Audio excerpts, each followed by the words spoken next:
ఎక్కడో పుట్టిన పిల్ల, ఎవరో తల్లిదండ్రులు అంత ప్రేమతో పెంచిన పిల్ల ఇంటి పేరు వదిలేసింది, వంశం వదిలేసింది, తన ఊరు వదిలేసింది, తన వారిని వదిలేసింది, తన తల్లిదండ్రులను వదిలేసింది, బంధువులను వదిలేసింది, స్నేహితులను వదిలేసింది. ముక్కు ముఖం తెలియని నా కొడుకు చిటికిన వేలు పట్టుకుని నా ఇంటికి వచ్చింది. తాను మరణ సదృశమైన వేదన పొంది ప్రసవాన్ని పొందింది. నేను తాతనయ్యానని తాను పొంగిపోతాను. నా వంశాన్ని నిలబెట్టింది. మా మామగారు బాగుండాలని కోరుకుంది, మా అత్తగారు బాగుండాలని కోరుకుంది. తాను నోము చేస్తే, వ్రతం చేస్తే నా భర్త దీర్ఘాయుష్మంతుడు కావాలని అడిగింది. నిద్ర లేచి మంగళసూత్రం కళ్ళకద్దుకుంటే మా ఆయన బాగుండాలని కోరుకుంది.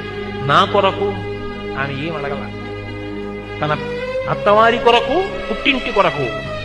ఆ పిచ్చి తల్లి ఎక్కడో పుట్టిన పిల్ల నా ఇంటికొచ్చి ఇన్ని చేసిందే, ఆ పిల్లకి నాకెక్కువ, నా కొడుకు ఎక్కువ అంటే